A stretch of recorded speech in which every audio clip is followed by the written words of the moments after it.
Well, hey everyone, and welcome. I'm Kelly. I'm with DONE.photos, and I'm really glad that you're here today for Chris Wunder's session. Is it time to scale up? Tactics and strategies to exponentially grow your business. At DONE.photos, we provide a powerful end-to-end high-volume photography solution for studios of all sizes, from enterprise level to just starting.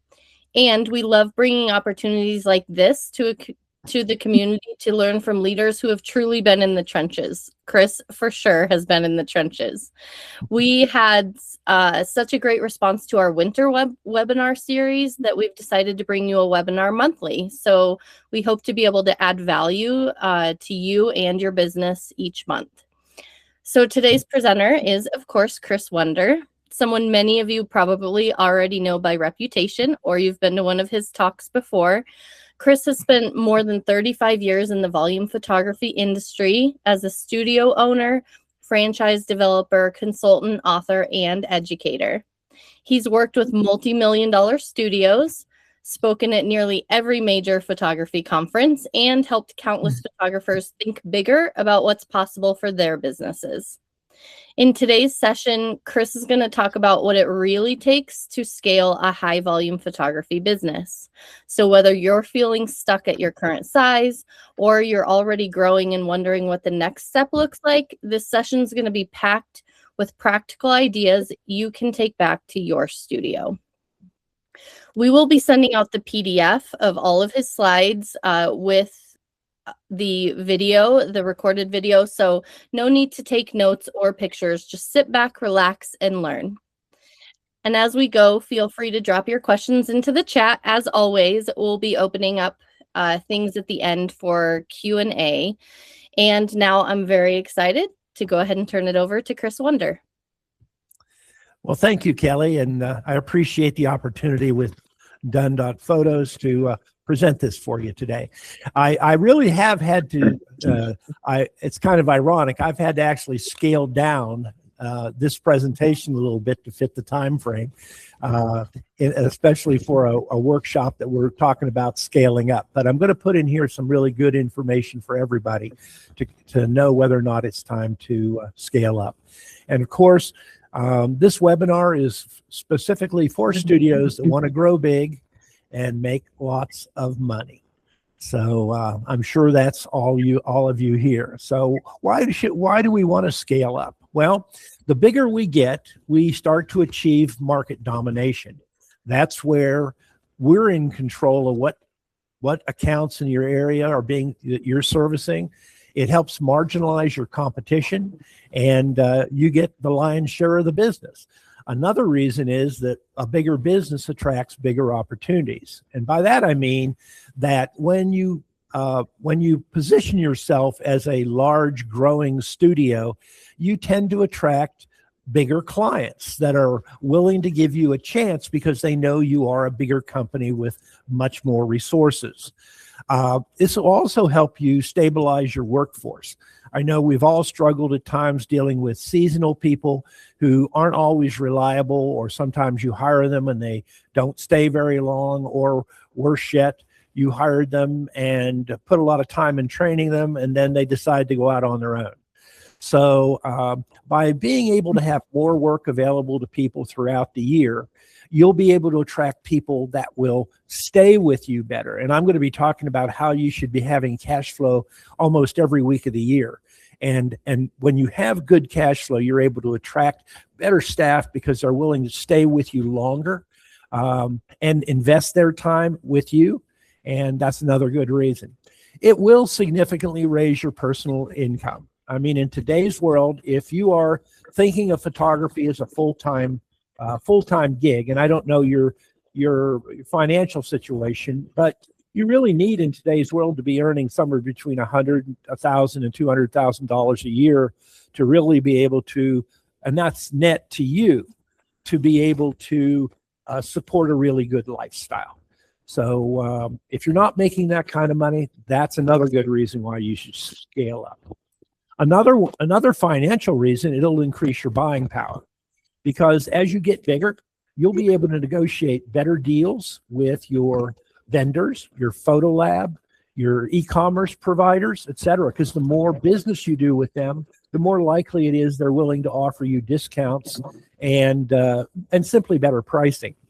And finally, and most importantly, it will help you increase the asset value of your business. At some point, you're going to want to sell your business or transition it to another group of people. And the bigger your business, the more money you're going to be able to get for it. As a matter of fact, most of the bigger companies that buy smaller companies are not really interested in buying anybody that has less than $500,000 in annual sales. And the ones that have at least $1 million in annual sales get bought up quicker and for better prices than small businesses do. So those are all some great reasons why you should do it. Now, one of the things that I have to be very diplomatic about is about your brand, what you call your company. You know, certain names are good for certain types of business. If the name of your company was Chris's Elegant Boutique Photography, that might be good for the boutique market, but that is exactly the wrong type of brand you should have for the high volume business. What you really want is you want to have a corporate identity, not a boutique one.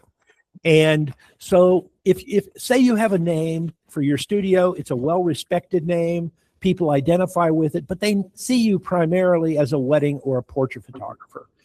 That would not be a good name to use for your volume business. Just create a division of the current company you have now, and create it more of a corporate identity, so that it's not a kind of a boutique one for your volume business. Another thing is the alternate brand can reinforce public perception of you as being a success.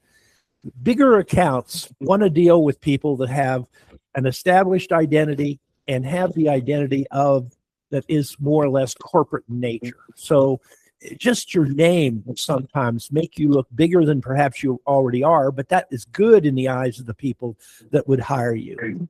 The thing I don't recommend you do is to use a family name in your brand. I know that some of you do this, and I know you're very proud of that, but a family name is not a good corporate identity name, because when you are ready to sell your company, companies that have the name of the owner, of the original owner in the corporate name, do not sell for as much money as ones that have a different, separate, generic corporate identity. So while you might want to call yourself Smith Family Photographers for your portrait business, it's probably not a good name to use for your volume business. I do want to point out, I hear some people in the background here. If you are currently not muted, would you please go ahead and do that? Thanks. Okay, let's take a look at diversifying your business. Okay, all of us know that if you're currently doing some schools, you're really, really busy in the fall and in the spring.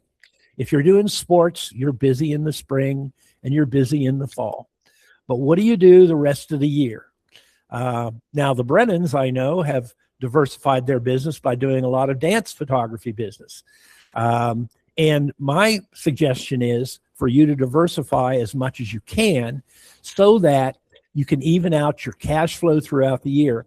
One of the highest points in my life was when I got to the point where I had enough business booked a year in advance that I could sit back and relax and concentrate on other management things and not have to worry about where my next dollar was coming from.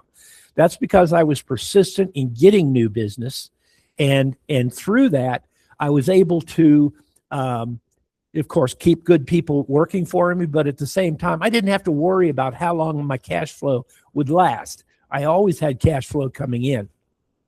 Now, I'm going to share 3 different slides with you just to show you that all the many opportunities you have. And I want you to note on the screen here, you see a chart there, and you see in orangish yellow, you see when to book, you see green as when to shoot, and anytime promotions. And because I find that photographers miss opportunities because they try to go get it too late and they've already booked with somebody else. So this calendar will definitely help you with that. For example, if you take a look at your youth sports leagues for spring, the stuff you'll probably start shooting now. Okay. You needed to have that booked in November, December, and January in order to have that ready to start shooting in March. So these are just some of those promotions that at when is the optimal time to book it and when is the optimal time to shoot it. Okay. And everything, the things that you see there in blue can be done at any time of the year, which means that you can use them to fill in when you don't have something else booked. Here's page 2. And you'll notice that there's 2 programs for dance schools. You have the traditional spring recital program, and there's a new program called Prima Dance, which is individual dancers only, which we photograph in November, December, and January. There's no groups for that program. So anyway, but you see here, there's a lot of things that you can be shooting year round. Too many people try to concentrate in one area, and there's only so much business you can get in sports or schools or whatever. You've got to have other things booked that you can shoot to fill up the extra days in the schedule, so you have ongoing cash flow, keep your people busy, and of course, at the end of the year, make a lot more profit. So let's now turn our attention a little bit. Now that we know there's a lot of different things that we can do to make money, let's look at the opportunity to win some major accounts. Okay.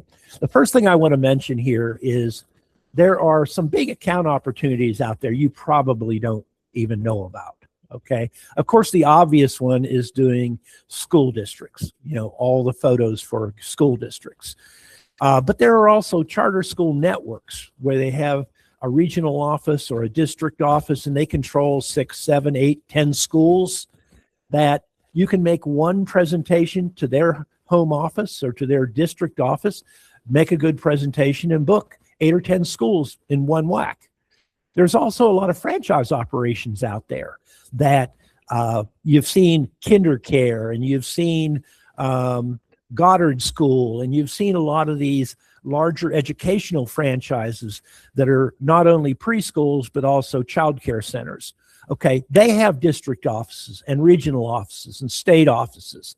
And you can go in and make a presentation, and sometimes you can book them all at one time. That was one of the things I used to build my business the quickest, was by going after one booking that's going to secure multiple locations in a city or a region. Okay. There's also some national and regional specialty groups operating in multiple cities. There are a number of different sports organizations that sponsor sports in multiple cities or multiple areas of the country. If you can find and locate those groups that might be operating in your area, go out and make a presentation to them, you may be able to secure a lot of locations at one time. But I do encourage you, sometimes when you go in, if you're really pushy and talk to the decision maker and ask for all their locations, sometimes that looks a little bit too aggressive, considering you haven't proven to them what you can do. So in some cases, it's better to go in and just ask for 1 or 2 locations.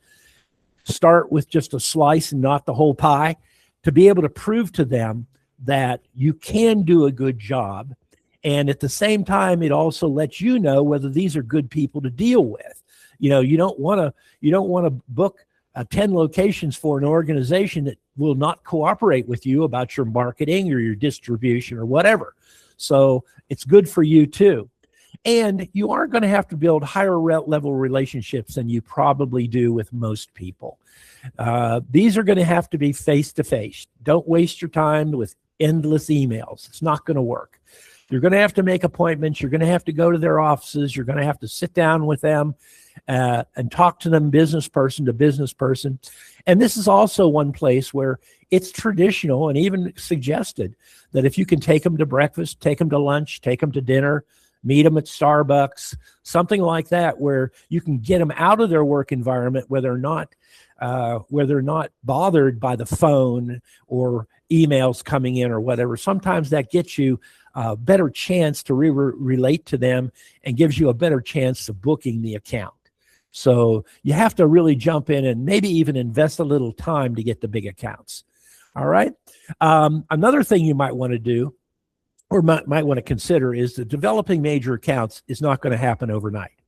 Some major accounts will require 1 to 2 years of effort. to really bring them on board. You might get 1 or 2 locations your first year, and maybe 3 or 4 more the next year. It might take you 2 years before you get them all, but that's okay, because again, you want to learn as much about them and them about you as possible, so you develop a good relationship. So every time you put a proposal out there, it is a learning experience. And you're going to do some things right, you're going to do some things wrong. You're going to learn from the mistakes you make, and you're going to learn not to do those again. And every time you go out and make a presentation, it's going to be a little better than the one you did before.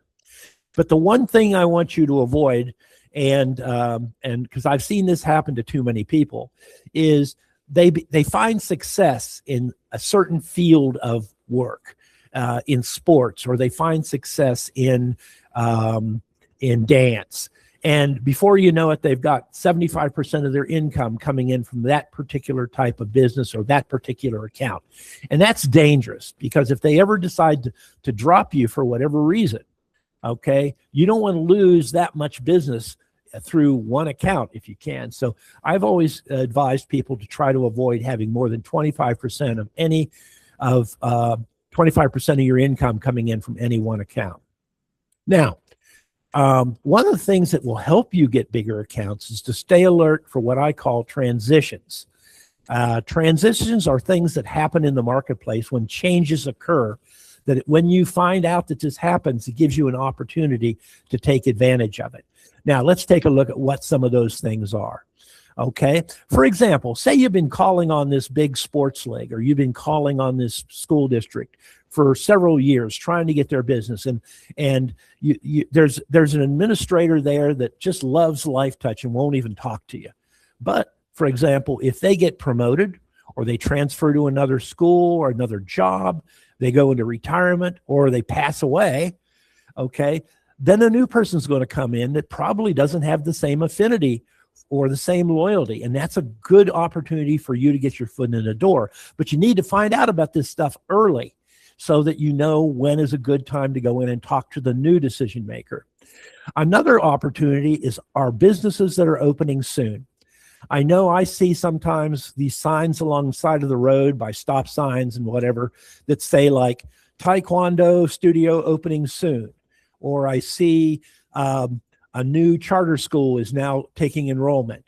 So what you want to do is anytime you see an opening soon sign or session starting soon, you want to be the first photographer they talk to. Okay, so you can get good leads that way. There's also transitions that affect current competition. And by that, I mean what's going on with LifeTouch right now. You know, the problems that LifeTouch has seen, where they've had so many school districts and so many schools canceling them because of the Epstein Association. Now, between you and me, I don't really think LifeTouch did anything wrong. There's been no proof that they've done anything wrong. But the perception that something is aloof, something's not right, will cause school districts and big accounts to change hands. For example, if I were in doing a lot of child care centers, I would be out talking to the chain franchise child care centers right now, because the majority of them are being serviced by LifeTouch. And if, you know, sometimes you can get, talk to their home office or talk to their regional office and book one and you get 10 more, that sort of thing. Another thing that can be a transition that you want to look for is if a competitor company was purchased by another company, because that's one of the best ways to get your foot back in the door, because loyalty doesn't always transfer from the old owner of a business to the new owner of a business, because maybe they were still doing business with you, with that company, because they were loyal to them. Once another company buys a company, the loyalty goes away. So watch for those opportunities.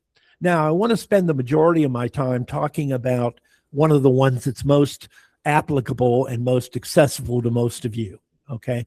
Now, school district bids and RFPs, which is an acronym for request for proposals, in many parts of the country are pretty standard. Now, there are other parts of the country where they're not standard at all. Every school is based on a site-based decision. Every school makes up their own mind what company they want to go with, and you can have 3 different photography companies working in the same district. I'll talk about that in a minute. But for those of you that do have district-wide bids, there are some tips I can give you that can vastly improve your chances of booking those bids or getting those bids. So I know if you've never taken on big accounts before, a worry that some of you will have is, am I ready? Can I take on and service a 10,000 student district-wide bid? You know, oh my God, that's going to be so much work. I don't know how I could ever handle that. Well, you need to relax and chill, because it's not as difficult as you might think to take care of a 10,000 kid school district. Let me show you why. Okay. Now, a 10,000 student school district usually will bring in sales somewhere between $300,000 and $500,000 in business in a year. That's if you take advantage of everything that's available. The underclass, the seniors, the sports program, the events, those kind of things. Somewhere between $300,000 and $500,000 a year. So what makes up a 10,000 student school district? Well, on average, it breaks down like this. You're going to have 10 elementary schools, 4 middle schools, and 2 high schools. You add that up, that's a total of 16 schools and 10,000 students. That seems like an awful lot, right? Well, the fact is, to do all those elementary schools, you're only going to need 1 initial picture day and 1 makeup day. So that works out to 28 photography days. You have the high schools. They may need 1 or 2 days for their photographs and a makeup day. So that's 6 days. So it takes you only 34 camera days to handle 10,000 students. And because you are the one setting the schedule in most cases with the schools, you just set yourself up to do 1 school per day. And that way you don't have to worry about being in multiple schools on the same day, which requires more staff, more equipment, and more trouble. If you handle it this way, it is really easy, because the elementary schools only require 2 photographers each to do. The middle schools and high schools will require 3 photographers. So you can take on a 10,000 student district with having 2 contract photographers and you as the 3rd photographer if you need to pitch in on the high school or the middle schools. So really, it's not as much work as you might think, and it doesn't take as much effort to take on 10,000 students as you might think.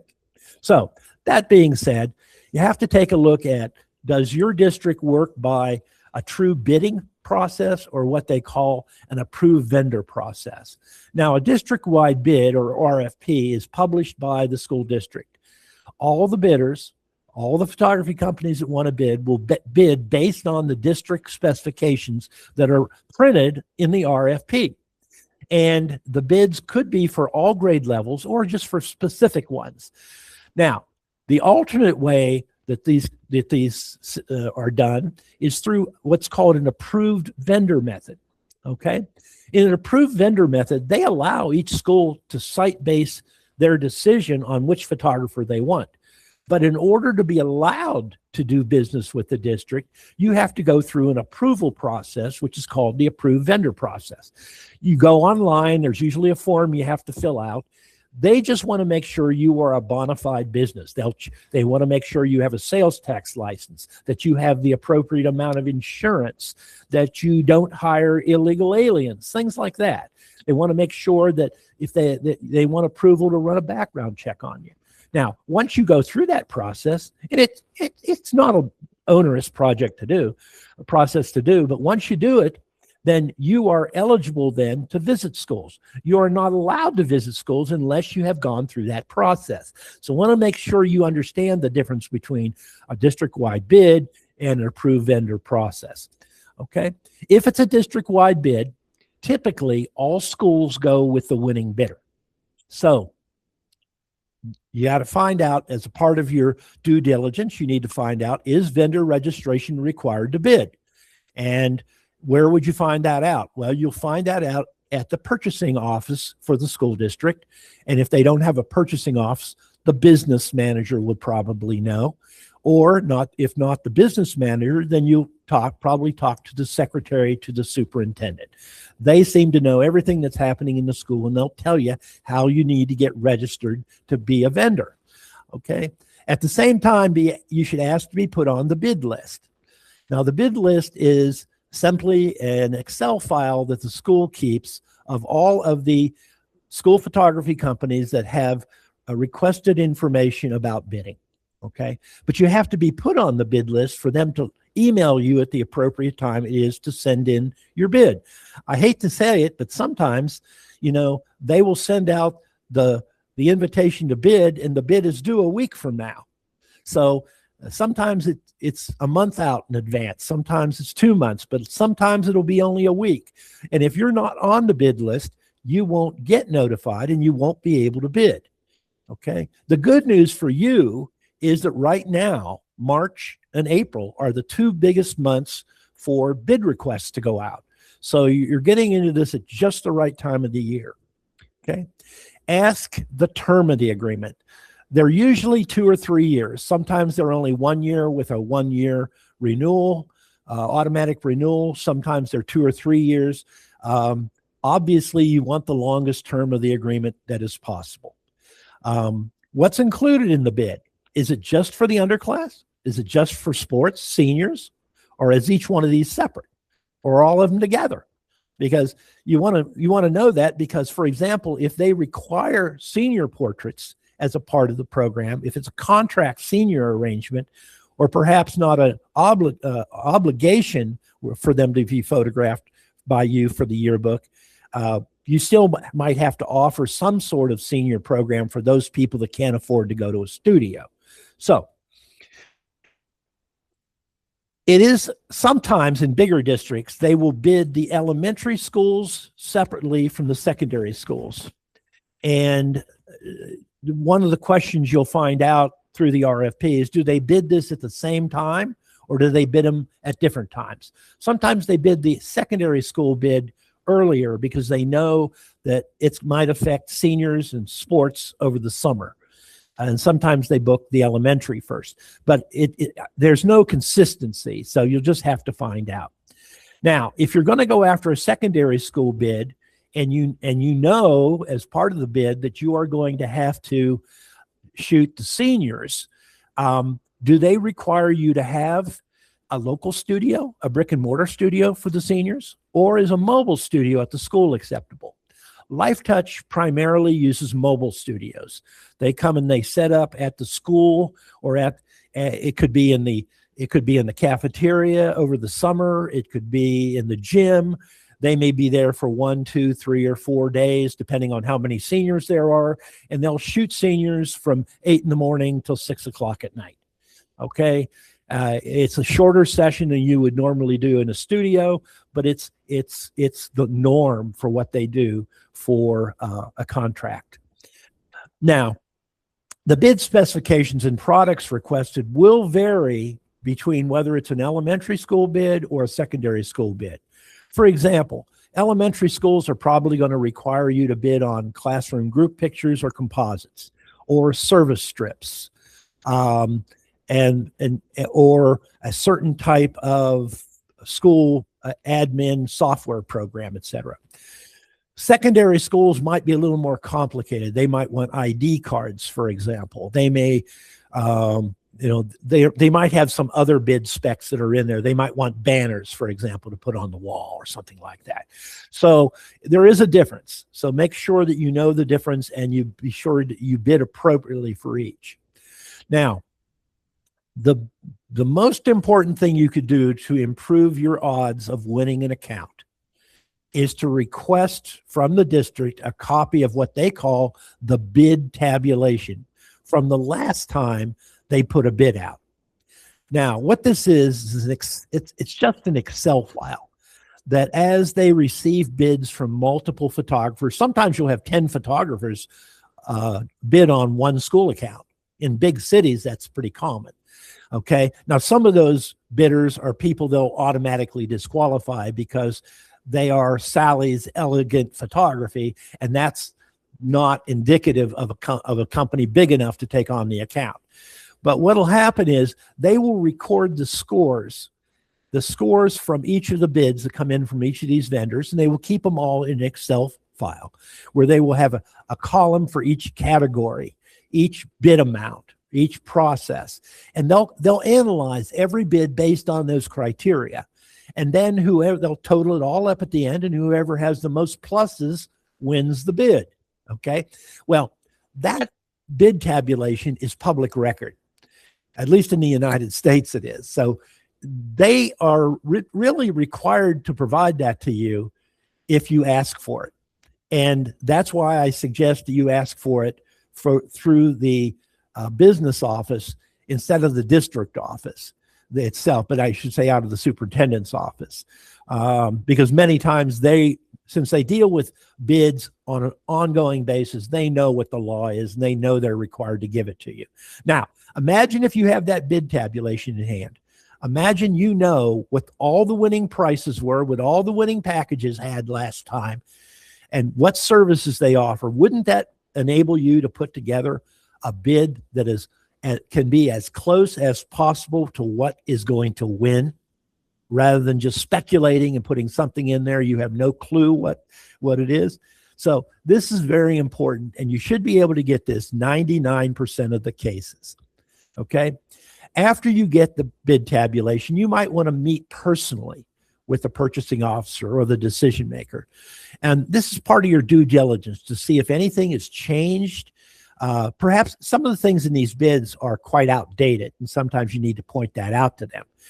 Pointing that out to them that something is outdated gives you credibility, and that can also improve your chances. And you also gives you a chance to ask them what their real wants and needs are. Maybe there's something they would really like to have from their photographer they've never gotten before, and they'll tell you that they want to have a composite for the wall in every school. Okay, if I know that, I'll now build that into my bid, and maybe that'll give me a step up on my competitors. The final thing on that part is got to find out how important fundraising or school commissions are to them. Because if they are very important to them, you're going to want to make sure that you submit a commission rate that is acceptable or will be acceptable to them. Now, I always recommend offering 5% more than your competitors do. That means that if the competitor is offering a 10% commission, you offer a 15. If they're offering a 15, you offer a 20. Now, you can always update your prices and some of your add-on services to make that extra 5% up. You can always do that later on.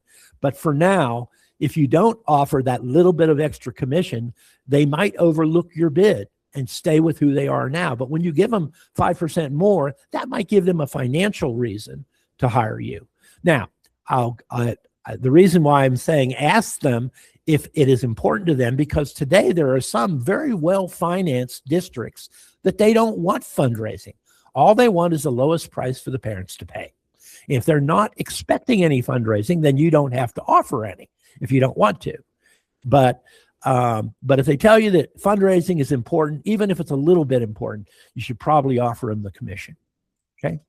Now, after you get the bid tabulation, request a copy of the actual winning bid proposal to see what your competitor offered as far as perks are concerned. Perks could be something like, it could be like a panoramic picture of the senior class. It could be a perk like banners for the pride banners for the school cafeteria. If you can see the actual proposal, not just the bid tabulation, from what your competitor won with the last time, then you can see what they put in that perhaps persuaded the school to go with them. Now, that won't be included in the bid tabulation most of the time, but it will be in the finished bid. So you should ask to see it. Now, this is the cagey part. A lot of times they don't want you to see it, or they say, well, you're bidding on this. What do you care what the last person did? Well, really, it's your right to see that. Although I will tell you, they don't always retain a printed copy of the winning bid. Or that'll be an excuse they use. Now, you can get them to comply. But if you do that, you're going to need to run an anonymous FOIA request. A FOIA means Freedom of Information Act request.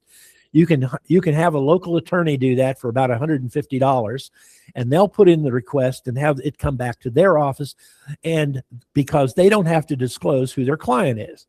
And usually they'll do that process for anywhere from $150 to $250, and sometimes it's well worth money spent. You do not want them to know that you are the one that filed that request. That's why I say do it anonymously, because they may see that as,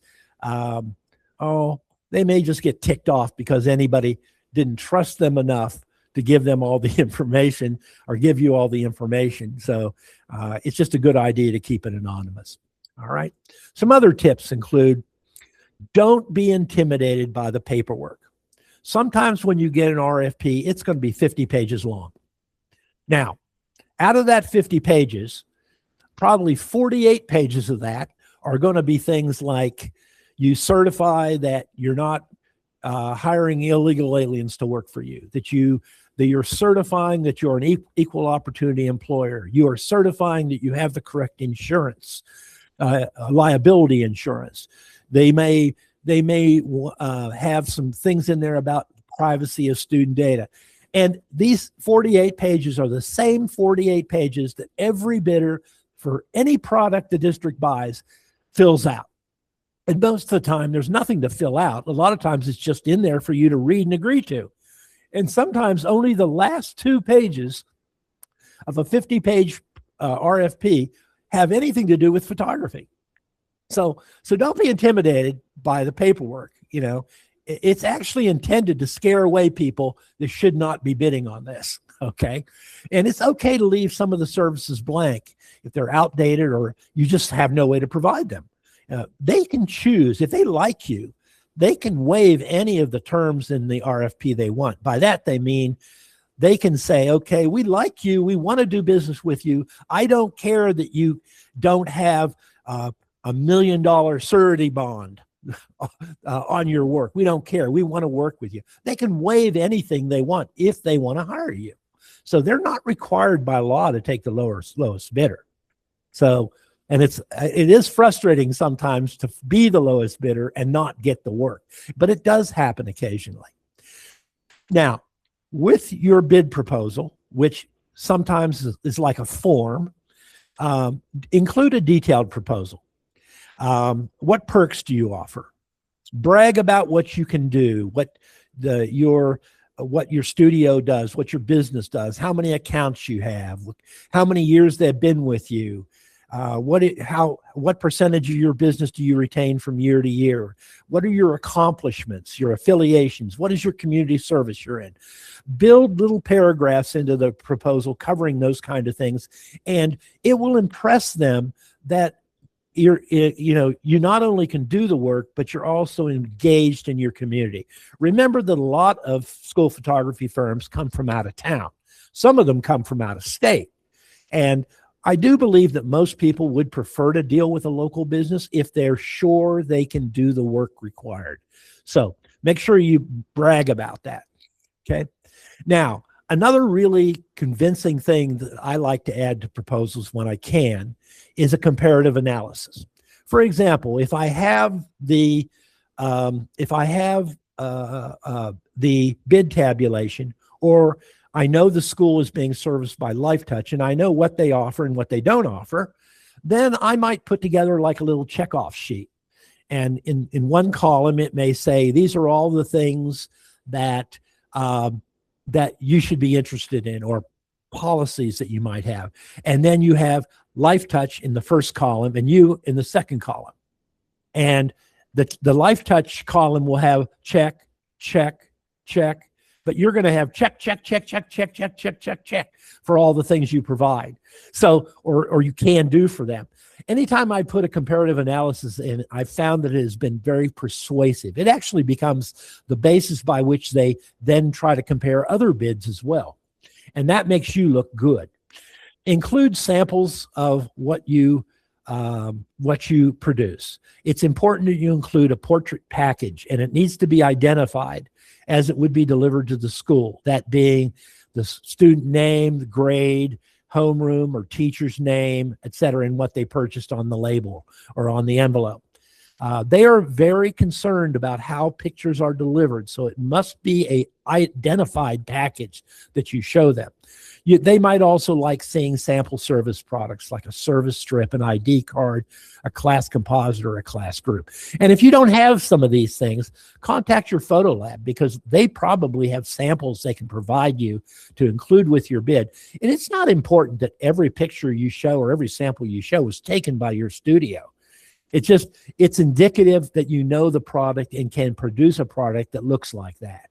Okay. Now, this is also very important. And there is a big company that's a growing company out there called Strawbridge Studios, and they use this to their advantage, and they win a lot of bids because of this. Okay. They always include, and I suggest you do this. I've done this for decades. I always make sure I have one package, a lowball package in the bid that is really, really cheap. And for me, right now, it's a half unit. It's 2 3.5 by 5s, not a full sheet of 3 by 5s, just a half sheet of 3 by 5s. Okay. And I usually price that to beat competition. So when you get your bid tabulation, if it shows anybody that's charging $11 for their least expensive package, you probably want to put in 2 3 by 5s for $10, because you want to be the person that has the lowest priced available package of any of the bidders. Really, the school district doesn't care usually how much you charge for any of your other packages. They really only care about what you have available so that everybody can afford something. That's why it's important you use a package that's not going to meet their needs. They're going to have to buy a bigger package, but you want to bid a very, very small package, usually only half a unit, for somewhere around $10. Okay. Now, bids are usually scored this way. What they'll do is, if they have specified these 4 different bid packages that they want to bid on, want you to bid on, you'll put your bids in. Then all they will do is, for every competitor, for every photographer, they will take the price for each one of those 4 packages, total them up, and do the same thing for every other photographer. Now, whoever has the lowest price for all the 4 or 5 specified packages wins that part of the scoring. Okay, very, very simple. That's normally how they do it. Now, sometimes a bid will only have one package on it, because you are allowed under that bid, if you win the bid, you have to provide one low-cost bid package, but you can charge whatever you want for any other packages on your price list. So if you're going to want to make sure that that price you bid for that one package is low, or maybe with higher commission on that package or whatever, but you're going to want to make sure that looks very appealing to them. And you're going to know that by looking at the evaluation that comes from them, the bid tabulation. You're going to know that. Or sometimes it's a combination of a subjective and objective criteria on a point scale, and that they will put whatever those criteria are out there. And if you run a good business, you have good customer service and whatever, I'm sure you're going to qualify for things shown on that scale. Now, give you a couple more tips. Make sure you include any documentation of any advanced training you've had. If you've attended SPAC, if you've attended SPOA, if you've attended other conventions where there are learning opportunities, make sure you put those in. If you've attended one of my boot camps in the past and you got your certificate of completion for 20 to 24 hours of instruction, that would be good to put a copy of that in your proposal, because that'll look very impressive to them. Or if you're already an accredited photographer or have an accreditation certificate or an accreditation logo and can add that to your proposal, that will look very good. Now, I'll tell you a little bit later on how you can become an accredited volume photographer. Now, another tip is to submit your bid as close to the deadline as possible, and you should deliver it in person if you can. I don't care if you have to drive an hour to get there. You should go and deliver it in person, because too many things can happen if you submit it by mail or submit it by email. Too many things can happen. It may not get into the right inbox. It might just get lost, or et cetera. So you want to deliver it. Usually it goes to the secretary, superintendent's office secretary's desk or something like that. They'll tell you that. But deliver it as close to the deadline as possible. I've been known to walk in there 5 minutes before the deadline and drop mine off. Why? Because I don't want to take a chance that it's ever going to be misplaced or thrown in the round file box by mistake. So that's why I try to do it in person when I can. And if it's a public bid opening, which it normally is, and sometimes it's immediately after the closing date of the closing time of the bid opening, be there, ready to answer questions if needed. If you're allowed to be there, then you need to be there. Okay. Now, if you don't win this time, finding out who did win and their pricing will improve your chances next time. Okay, so that's one of the reasons you want to be there for the bid opening, so you can see how close your bid was to the winning bid this time, so you know to do better next time. All right, let's move from bidding. Let's talk about a logistics thing that a lot of you struggle with, and that's recruiting, hiring, and compensating your staff and keeping them loyal to you. Okay, now as you get bigger, you are going to probably have more staff than you have now. And I will tell you what the key positions are you're going to need. The first one is, I want to stress this to you in the most important terms, is you've got to learn to be a manager, to delegate work to get done. That's what you're going to need to grow. You can't continue to wear as many hats as you are wearing now. Because if you are consumed with getting involved with production and photo day and promoting photo day and dealing with data, you're not ever going to be able to grow, because you can't, you're doing all the work and you don't trust other people to do it. You got to get over that. Okay. You've got to trust other people. Now, it does require you to train other people, but here are the people you're going to need. You're going to need a part-time marketing representative, or what we call an ambassador. That's going to be the person that helps you develop leads. Okay. This only requires somebody to work anywhere from 5 to 10 hours a week. And they only have to do it maybe 6 to 8 times over a year. So it's a very part-time position. Then you're going to need an account rep or a salesperson. This is the person that's going to walk in and close the deals for you. And I'll talk about some good prospects for them coming up here. You're going to need customer service reps, not just for your office, but you're going to need customer service reps in the field. They should be the ones that are out on the front line before the cameras, helping direct people to the right camera, to make sure that your QR codes are filled out properly, or you've got the correct data, or you've got the right teachers' names or assistant names involved. You need to have these people both on site, but also back in your office. You're going to need a lead photographer, okay? And this will be the person that you probably will come closest to hiring somebody full-time. Because remember, after you get something to shoot almost every week of the year, you're going to need at least one photographer that can go out and cover that stuff. So that lead photographer, and they should be somebody who is capable of training others, because you're going to rely on them from year to year to hire and train your seasonal help. Then you're going to need a production lead, somebody that can manage your workflow and your outsource processes. If, for example, you're outsourcing your work to DONE.photos, you're going to want to have that one person very familiar with the process, the internal process with your outsource, and basically can handle all of that, so you don't have to get involved in it. So these are the key personnel that you're going to need. And as you grow bigger and bigger, you're going to probably end up needing multiples of each of these people. So, but I want you to know, this is typically how most larger photography companies set up their personnel. Okay. Now, one thing I'm going to caution you at is always hire more people than you really need. If you know you need 2 customer service representatives, then hire 3 or 4 and train them all. And because what you want to do is you want to find out, the cream will rise to the top, and it will become obvious to you that out of these 4 people, these 2 people are the best at this.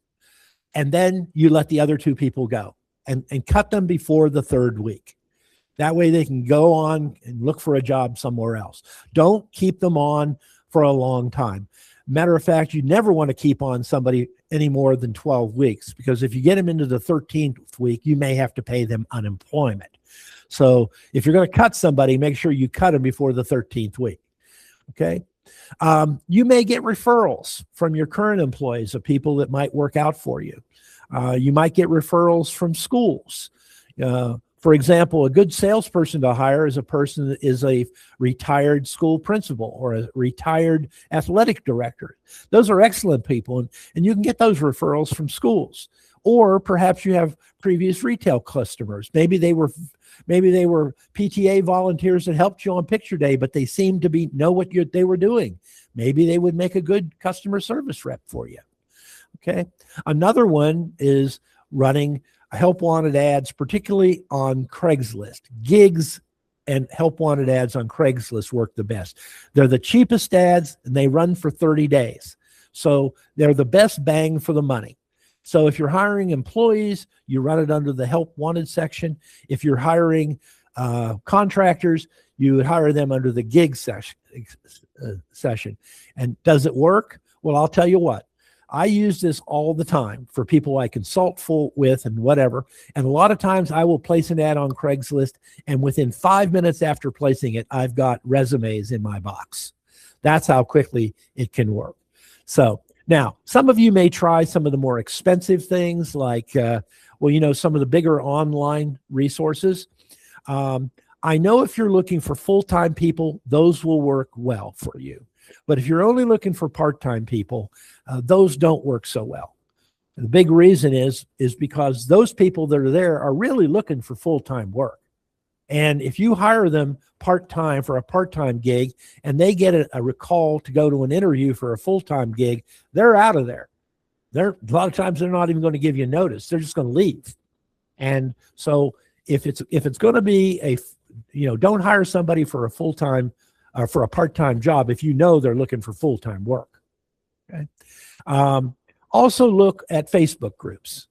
Soccer moms with a camera, soccer moms with pro-business experience. For example, if you find a soccer mom whose kids are old enough to all be in school and she's free in the morning and free for a couple hours in the afternoon, she would be a great person to be your ambassador or to become your salesperson.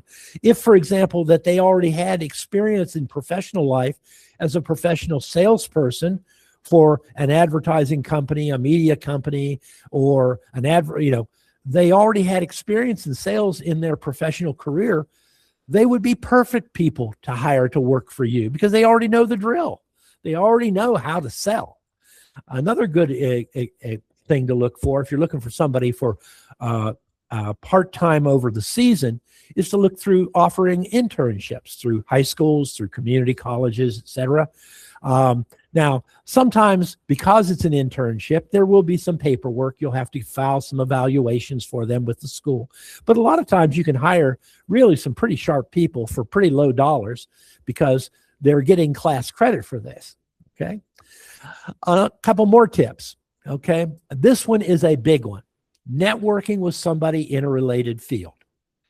The two best people that you could probably find to network with you and for you and on your behalf.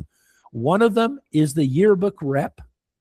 If they're using one of the companies that just does yearbooks, like Walsworth or, any of the big 4 yearbook companies that don't do photography. Okay.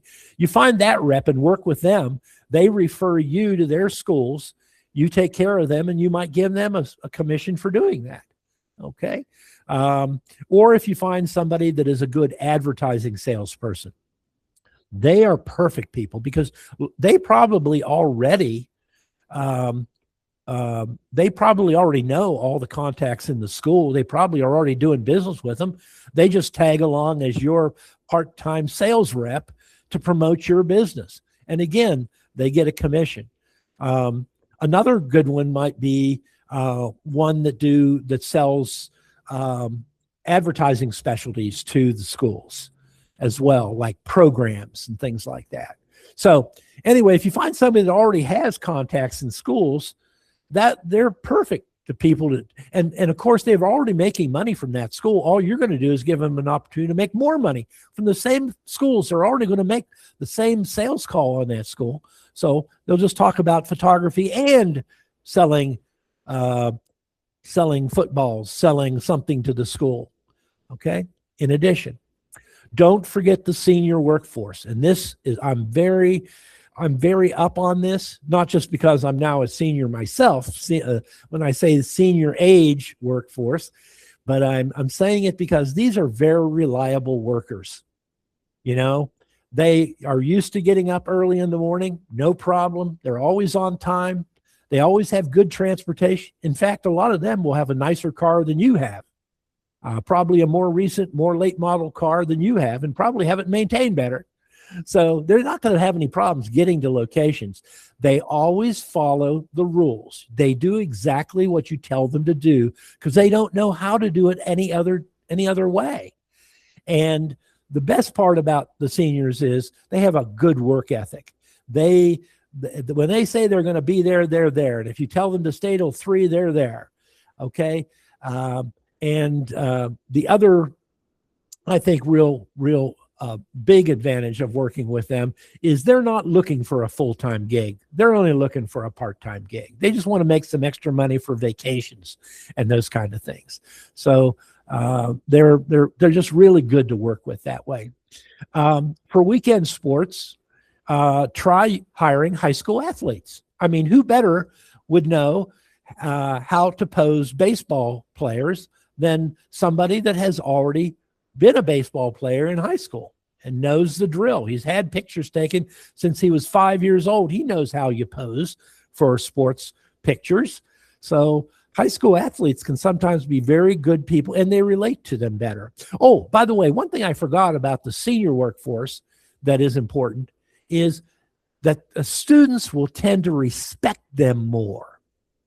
They will actually have manners with older people than working with a photographer that you hire that's 24 years old. Okay. The senior workforce gets more respect than the younger workforce does. And sometimes that's even well respected by schools. Okay. Watch for opportunities to hire people if your competitor screws up. Like right now, people are leaving LifeTouch. Salespeople are leaving LifeTouch. Photographers leaving. They are losing. There's a lot of turnover going on now. And you may be able to swoop up some of those people that are already trained to do what you want them to do. Now, the only people you really need to worry about as far as a non-compete agreement would be salespeople. If they're a photographer or a helper or a part-time staff, they probably never had to do a non-compete agreement. Salespeople might have done that. But if they get laid off from their current job, usually those non-compete agreements aren't even enforceable in most states. So again, that's something you might want to check on a state-by-state basis. But if somebody gets laid off from their job, usually the law will say that you can't prohibit them, or their old employer can't prohibit them from trying to find a similar job. So, but again, that's something you need to check at your level. Now, there are several hiring mistakes that I often see made. First one is hiring a mini-me. Now, you might think, well, that's a good thing because I'm a good person. I know what I'm doing. If I get a mini-me, that's good, right? Well, maybe not. Because if your mini-me does or is good at all the things that you do, they're probably bad at the things you're also bad at. So you might not be increasing the depth of your bench by hiring a mini-me. You want to hire people that contrast from your talents. You want to hire people that are good at the things that you're not good at, okay? And sometimes that applies to mini-me's.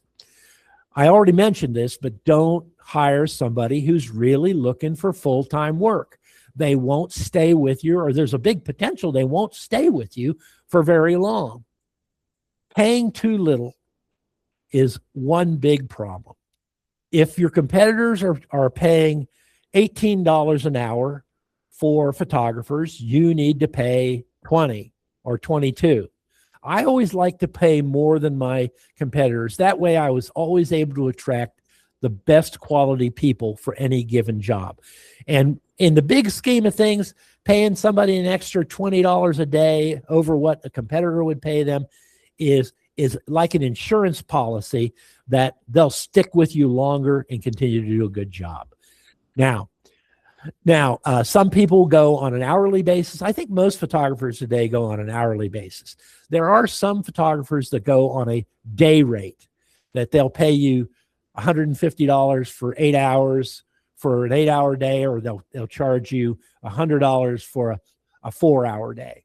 Okay, that's I see that a lot in the Northeast part of the United States. I don't like it, and I really think it doesn't work in your advantage, because there are going to be days they're going to put in a lot of time in a day, work really, really hard, and they're going to feel they were undercompensated for that day. Then you're going to have times where that you're going to ask them to go out and do a retake day, and they're going to be done in 3 or 4 hours.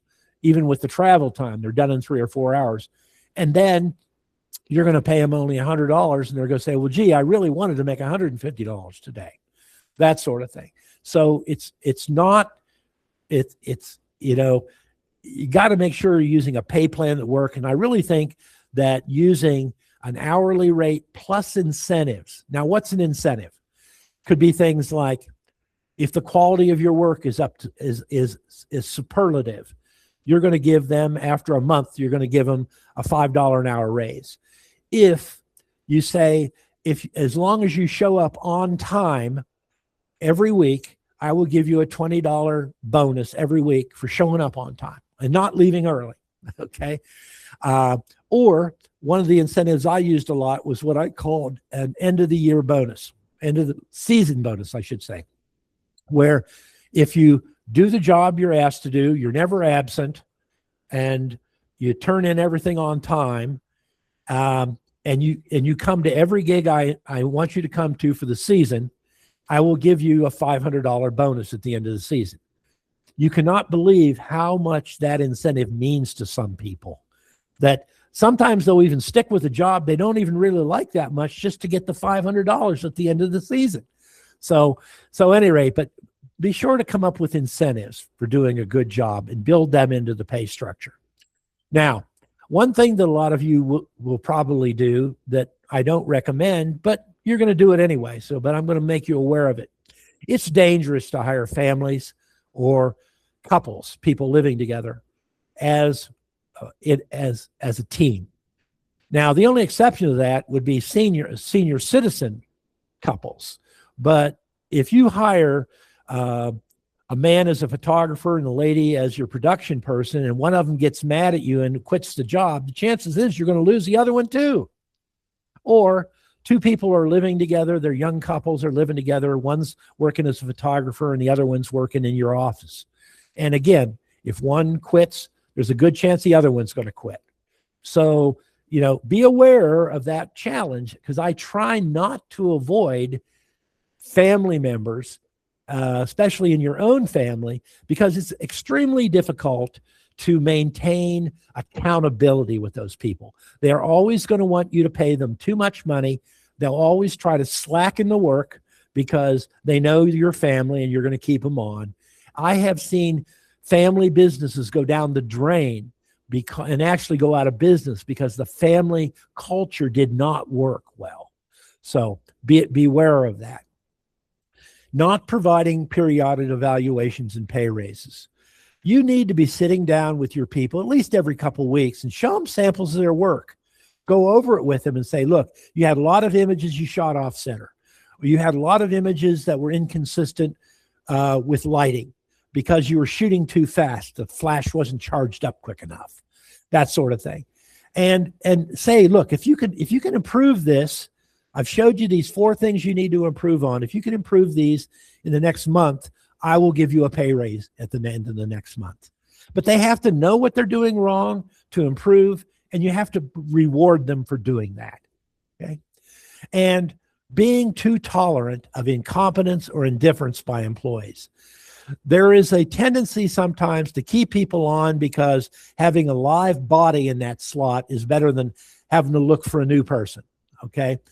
In the long run, that's a bad idea, because their incompetence is going to may cost you the whole job later on. If they screw up and lose a job, they screw up and they don't have their camera settings done correctly. They just do something stupid, or they piss off somebody at the school, or they piss off a student, and the student reports you to the school. That could cost you the whole account. So you have to expect more from these people and not tolerate incompetence or indifference dealing with people, okay? Or you might lose your business because of it. But finally, the last thing is, if you want to keep good people working for you, give them your future vision. Where would they fit as you grow as a company? If they're going to start out as a photographer, they could rise to become a trainer. They could rise to become a lead photographer or a crew chief, or if they're just doing ambassador work, they might be the vision might be that they could move up into sales and make bigger money. Give them a vision of where this job could lead, and you're going to find they're going to stay with you a lot longer if you do that. Okay, I know I've run probably a little over time, and I apologize for that, but I have a lot to share with you. But I hope you've enjoyed the webinar. Now, if you want to find out more about some of the resources from the Volume Imaging Photographers Professionals Association, you can get on our email list or find out more at www.volumeimagingpros.com. I mentioned before that you should become an accredited volume imaging professional. There's only about 150 of these in the entire country. So it could look really good on your resume to be one of the few and the proud accredited members of the Volume Imaging Professionals Association. So anyway, but if you want more information, you can get that on our site as well. I am Chris Wunder, and I want you to have my contact information. Feel free to email me or even call me. I work Monday through Thursday. I go fishing every Friday. So I'm not in the office. If you call me, you're going to be talking to me from my boat, I'm sure. So at any rate, give me a call, and I'll help you whatever I can. Okay. Thanks a lot for sitting through the presentation today. I hope you got something out of it. Have a great day. Thanks, Chris. All right. Thanks, Jen. Perfect, Chris. Thank you so much for sharing your experiences and insight. I know it's so valuable to everybody sitting here. That was fantastic. It went a little long, but it was so packed full of great information. So thank you for that. Great. At this point, if you want to hang out a little bit longer, we are going to go ahead and open it up for a couple questions. If you want to ask Chris anything while he's here, otherwise, of course, you're welcome to email him at a later time. But if you have a question, go ahead and type it in the chat if you have one. Yeah, you'll put them in the chat and I will pick it up there. Okay.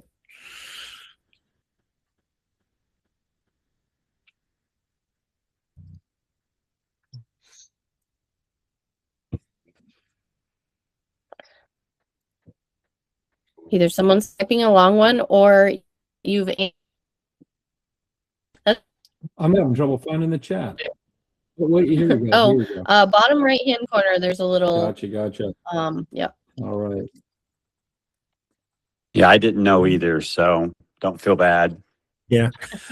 A lot of, I'm used to using Zoom, and I think a lot of people are, and most people that are familiar with Zoom have a difficult time using Google Meet for the first time. So yep, we're teaching you guys new things. There you go. Thanks for learning new things with us. Okay, first question I have is, how do I increase my engagement rate with parents when login rates are low? Okay. Great question. Well, and that's one that's very commonly asked in e-commerce Facebook groups. Okay, and I'll probably just mirror what a lot of people say. And the first thing is trying to get people excited before picture day about you might have new styles available this week. We have new package prices this week. We have some specials you'll want to see. Get people engaged even before you take your photographs that this school year is going to be a little bit more exciting than last year. That's one way to do it. The other way to do it is to get your kids when they come home from school and mom asks them, how did picture day go? What you want them to say is, Mom, we had a great photographer. He was really fun to work with and gave me I got a really good expression. I know I'm looking forward to seeing my pictures this year. Anytime you can plant that in the student and they go home and report that they had a good time or they expect to have a good picture, then that's also going to help the engagement rate. Then the other thing that's going to help you is making sure that you have your messages, your reminder messages about you only have 5 days to take advantage of the no postage, the no shipping offer, or we're offering 5% or 10% discount if you order in the next 5 days. Another thing can be offering something free and say, we have a free gift for you. If you check out your photos, like them, and order, we're going to provide a free photo button with your order. Okay, now what's a photo button cost you to produce? $1? Okay, if you can increase your engagement rate significantly by offering something free with their package, if they just go look at the photos. Okay, now obviously you can't give them that for free to anybody, but it has to be somebody that purchases something from you. Now they might be just an encouragement to buy your smallest package just to get the free photo button. But but you add it up, it can add a lot of extra money to you. So those are some of the common things that we hear in the industry as ways of improving the login rates. Okay, another question I'm seeing here is, how do you establish your school picture company as expert in church directories? Well, the one big thing I would suggest you do, Mary Beth, is I would suggest you if you want to do a lot of church directories, I would suggest you come up with a church directory division of your own company. Okay, I know you have a going business right now, and I know that you do a good job and you have a lot of really good customers. But what you might want to do is to say, I can't remember the name of your company offhand, but what I can say is, if you say that you are Ohio Church Directories, a division of Mary Beth's company, that will better position you as being an expert. If you have taken my course on church directories, you can say that you took a course in doing church directories where you learned the best practices of the industry. And mentioning that in your tagline or something, or if you are an accredited photographer and can mention that as well. But the good news is about the church directory industry is that it's so ripe for picking right now, because there's so little competition for that market out there. You're going into one of the best unused markets in the United States. It's a great market, and especially it will help your studio business as well, because you'll get a great database out of it. You'll get a lot of people that not only have a church directory portrait taken to the family, but they're going to need portraits of their kids, maybe their babies and maybe their seniors and things that you could also help them with too. So you're getting into a good line there. But I would just say, by using good words and phrases, and this is a good thing to use ChatGPT for. Just say on ChatGPT, look, I'm a volume photographer. I'm expanding my business in church directories. Give me some good taglines or some good promotional marketing information. And you'll be surprised. You can get some really good stuff off of ChatGPT. So anyway, but that would be my suggestion for you there. Okay. And if you really want to talk about church directories in more detail, you can either get my book and read my book. It's available on our sites, or you can get my webinar. I've got a recorded webinar on that, or just talk to me personally. Call me up. I'll be happy to help you. I think this is one of the most untapped markets for photographers out there right now. And it's a good year-round market too as well. Any other questions? Okay. Well, no more questions? Perfect. So, sorry to talk over you, Chris. From all of us at DONE.photos, and I'm sure Chris Wunder as well, thank you so much for spending time with us today. We are so excited to bring this community together monthly now around conversations that help studios grow smarter, grow stronger and run smarter. So thank you so much for being here today, and we hope to catch you on another webinar soon. Thank you, Chris. Thank Chris. you. Bye-bye, everybody. Have a great day. Get out there and make money.